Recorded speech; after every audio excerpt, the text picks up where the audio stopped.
The Time God Killed a Hickory Tree is a choreo poem about different monologues and different spoken words in a dance piece describing a lynching that took place in 1893. And I have a personal connection to it because it was during the time where my family and the mayor of the town during that time was related to me. And you can expect there to be gruesome details and unapologetically describing what it means to be Black in America. I would say the conflict is the fact that people generally will say, slavery and lynchings happened so long ago, when this in fact only happened 5 generations ago. It showcases my development because this is my first time directing my show and using film in my show as well, and I'll be able to showcase that to the audience for the first time. Throughout my career with ATC this far, I've seen other professional artists showcase their talents into a show, and I've learned many things from them, and I was able to take what they taught me and put it into the show as well with my leading skills and my presence skills on stage and being able to project that and show that to other cast members as well. I would like the audience to know that regardless of how far ago they thought that this lynching and slavery had taken place, is still very effective today, and it is not that far off as people may seem it is.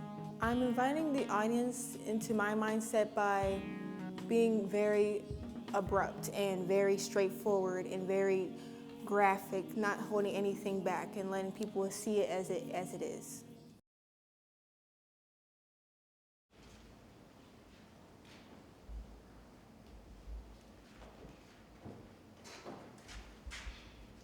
You distance yourself from the past without understanding.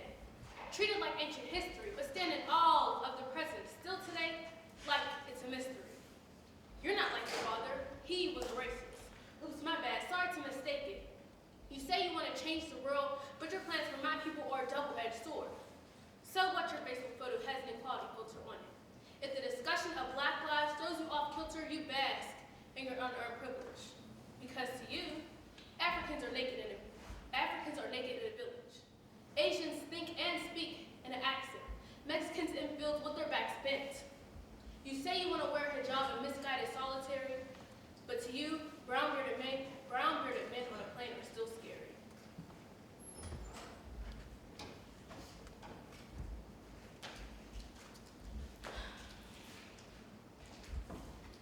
What you doing, baby? Oh, just looking through some old scrapbooks I found. See, in school, we're making family trees, and I realized I didn't know that much about ours. It is very important to know your family history, but maybe not until you're a little older. What do you mean? Wait, what's this? Let me see. This is an article about a story that took place where our ancestors are from. What kind of story? A sad one. It's not necessarily for children. But I'm not a kid, Gran. Okay. My grandfather grew up in Big Lake, Virginia. That later on became an all-Black town called Kingstown. And when the railroads came and brought a bigger community, it became Roanoke. Kingstown, like Arlington. Yes. In the master's will, he left behind a piece of land for my father to buy. Well, his grandfather. And it became an all-Black town. An all-Black town? Why haven't you told me about this? Well, some bad things happened there. Like what? You're asking a lot of questions, aren't you? Well, it is for school. And plus, I really want to know. All right. Well, where do I begin? As Kingston began to grow, tension grew in the surrounding neighborhoods. The master's son became mayor of Roanoke, and everybody knew he was the father to all of those mixed kids, including your great-great-grandfather. The locals hated that we'd been given our own land. And as the railroads and businesses began to grow, the anger began to fester. And then the lynchings happened. This article is about a particular lynching that was the worst the town had ever seen.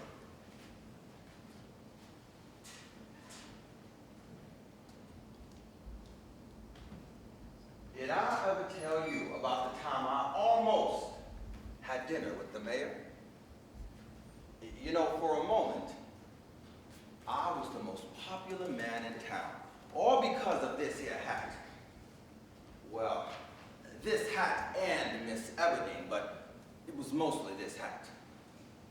You see, down there at the Mercantile, they really only had two kinds of hats. You got your everyday work hat for $1, and you got one like this here for $1. Now, all of the important men have a hat like this one here for things like church and courting. Now, look, I've been loving the Lord a long time, but it's about fine time I found me a lady. But never mind that, back to dinner. See, now, it was Sunday, and I was set to meet Miss Everdeen after service. I was running late, and Lord knows she's not one to wait around, so I ran. I ran like the wind, holding on to my new hat. The next thing I know, two big country rednecks tackled me to the ground and commenced hauling me throughout the town. Now look, I stayed quiet, like a good Negro. I'm not one to start much trouble, nor do I go mouthing off to white folks, but you know, in hindsight, maybe I should have. See, by the time they got me down there to the sheriff's office, I could hardly talk. My eyes were all swollen and nothing but little slits. I was sure my mouth was all busted up, even though I could hardly feel it. I was such a fool. All the while they were beating on me, I held on to this goddamn hat, as if it were the only thing holding on to my dignity. How stupid was I to believe a black man could purchase respectability for only $1? Fuck this stupid hat. An old senile woman Barksdale said that she was attacked, and they said I did it because she remembered a hat. She remembered a hat. You know that woman couldn't remember Jesus Christ if they met face to face. But with her declaration, she judged and convicted me. And now, the mayor did come to my defense, though, seeing how almost every man there had on the same hat. He got a soft spot for Negroes since Daddy done sired about half the mulattoes in this town. You see, the sheriff was inclined to believe his logic. They announced that I needed to have a fair trial, and that is exactly when the gates of hell opened up.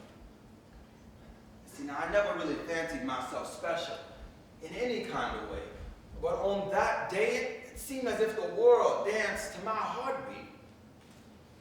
I never even thought I would be happy to be locked up in a cage.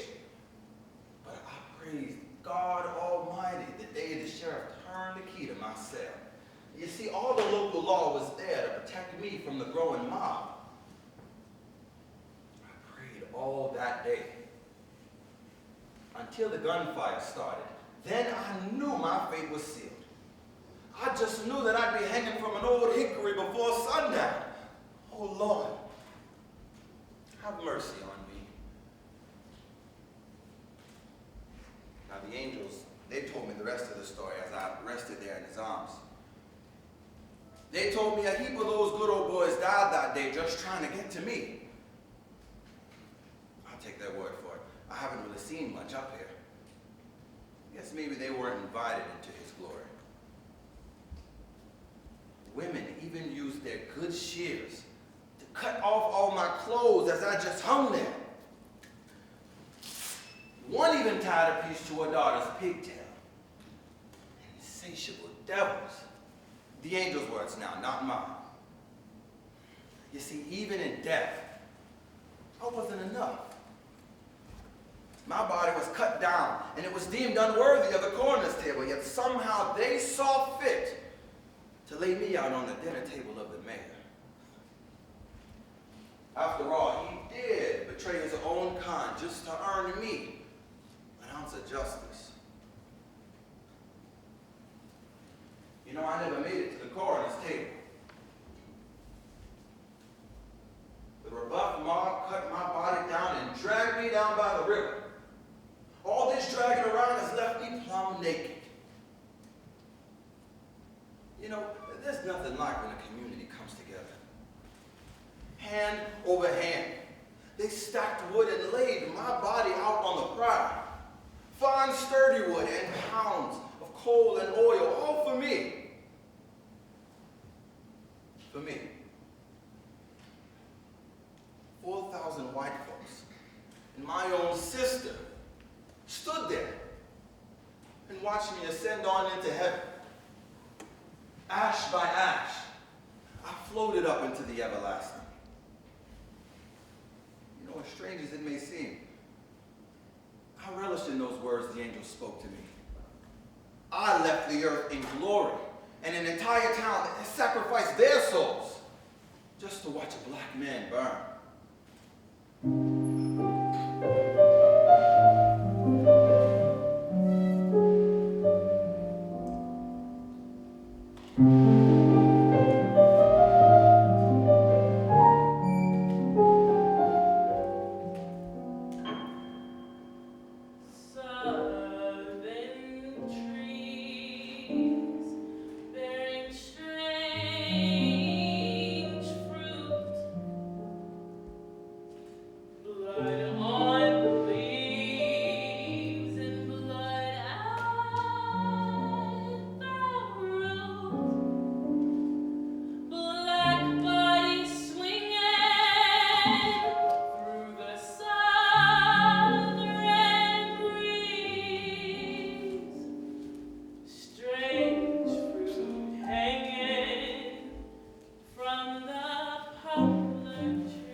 Pastoral scenes of the golden south, the bulging eyes and the twisted mouth, scent of magnolia, sweet and fresh.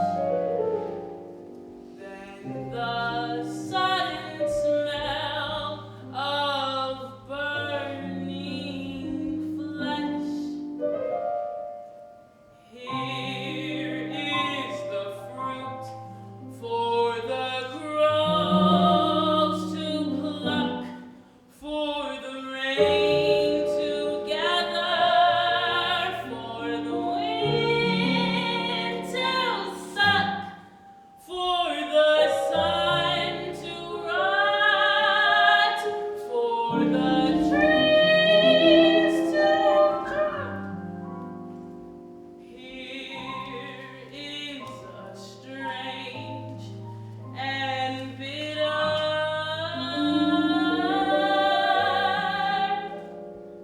cry.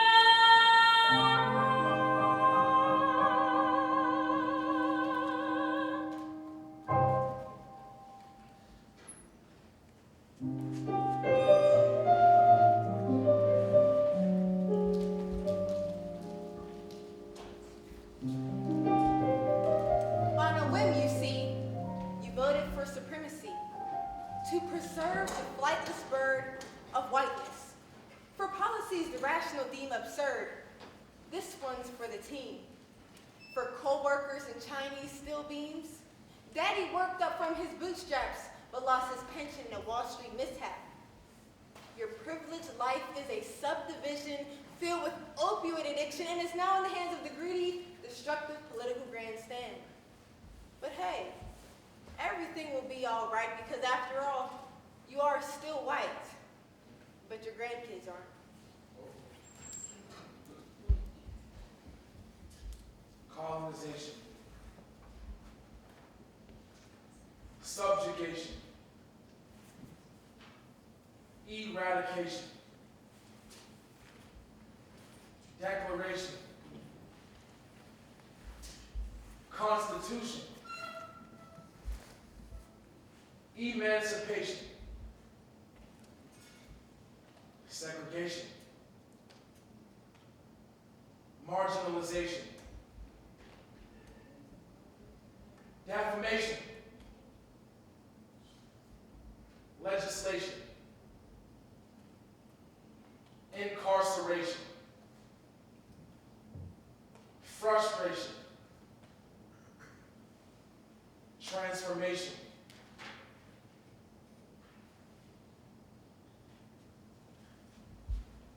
reparations,